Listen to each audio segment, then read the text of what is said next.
श्री परशुराम जी के अवतरण दिवस की शोभा यात्रा मुंशी पुलिया से दारुसफा तक जाने की पूर्व घोषित कार्यक्रम रहा है। 7 दिन पहले जिला प्रशासन को परमिशन के लिए दे भी दिया गया था, लेकिन आज भारी पुलिस बल लगा करके सरकार ने भगवान श्री परशुराम की शोभा यात्रा को रोकने का कार्य किया, जिसकी घोर निंदा मैं करता हूं। और यह दुर्भाग्य है कि भारतीय जनता पार्टी जो सनातनी अपने को सरकार मानती है और सनातनी मानती है, आज बहुत बड़ा अन्याय किया कि सनातनियों द्वारा निकाली जा रही भगवान श्री परशुराम की यात्रा को रोक रहे हैं। इससे बड़ा दुर्भाग्य इस देश के सनातनियों के लिए कुछ नहीं हो सकती। नहीं, इसलिए कि काफ़ी संख्या में हम ब्राह्मण जुटे हुए हैं। 80% ब्राह्मण हैं, 20% में और जातियां हैं, सब लोग हैं जो उनके अनुयायी हैं। तो चूंकि नेतृत्व ब्राह्मण कर रहा है, ये बर्दाश्त नहीं है। अगर दूसरा होता तो नहीं रोका जाता, इसलिए ये रोका जा रहा। और ये रोक करके पूरे प्रदेश में आज की जिला प्रशासन द्वारा रोकी गई भगवान परशुराम की शोभा यात्रा इस सरकार के लिए अंतिम कील साबित होगी। वही ब्राह्मण पावर ऑफ इंडिया न्यूज की तरफ से सभी देशवासियों को एवं प्रदेशवासियों को भगवान विष्णु के छठे अवतार भगवान परशुराम की जन्म जयंती की हार्दिक शुभकामनाएं। इसी के साथ दोस्तों हम बात करेंगे प्रदेश की राजधानी लखनऊ में, जहां पर इस जन्म जयंती की भव्य शोभा यात्रा निकाली जा रही थी, जहां पर उत्तर प्रदेश के प्रशासन द्वारा इस सरकार के कृत्य को देखने के लिए मिला। प्रशासन ने इस भव्य शोभा यात्रा को बीच में ही रुकवा दिया।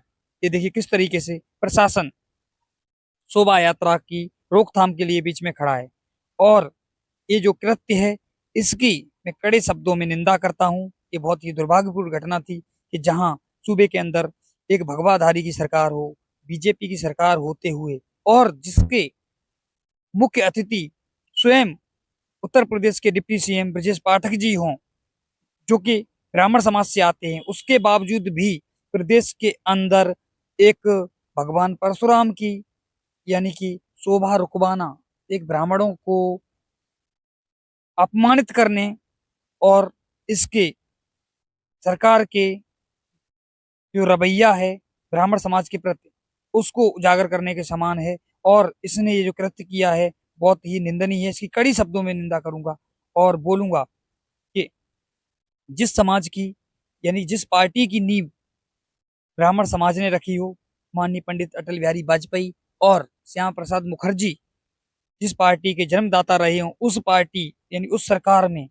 प्रदेश की भव्य शोभा यात्रा को रोकना सरकार के लिए एक तरह से अपने पैरों में कुल्हाड़ी मारने के समान है। यानी जो समाज एक रीढ़ की हड्डी के समान प्रदेश के अंदर सरकार के साथ खड़ा रहा, जो ब्राह्मण समाज भारतीय जनता पार्टी को लाने में 90% योगदान किया, उस ब्राह्मण समाज की शोभा यात्रा, जब प्रदेश के अंदर किसी की शोभा यात्रा निकलती है तो ब्राह्मण समाज को किसी प्रकार का कोई भी दिक्कत नहीं होती है।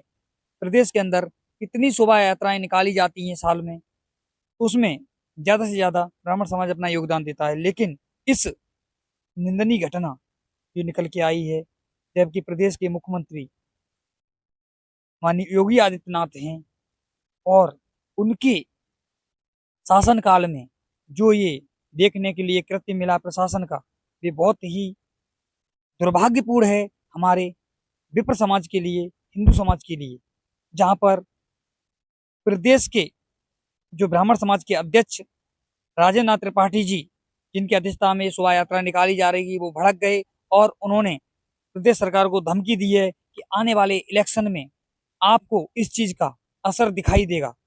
जो ब्राह्मण समाज अगर आपको सरकार में सत्ता में बिठा सकता है, वो ब्राह्मण समाज आपको सरकार को ठिकाने भी लगा सकता है।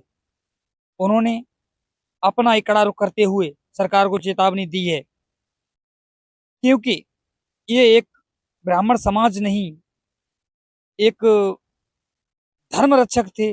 उन्होंने धर्म की नींव रखी थी और धर्म के लिए रक्षा की थी।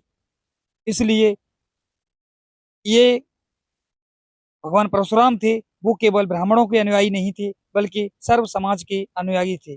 और उनकी शोभा यात्रा में जो बंधन डालना, उनकी शोभा यात्रा रुकवाना, ये बहुत ही निंदनीय घटना, निंदनीय कृत्य है, जिसका कड़ा विरोध मैं अपने चैनल के माध्यम से भी करूंगा और प्रदेश सरकार से यही कहूंगा, बहुत ही गलत रवैया था।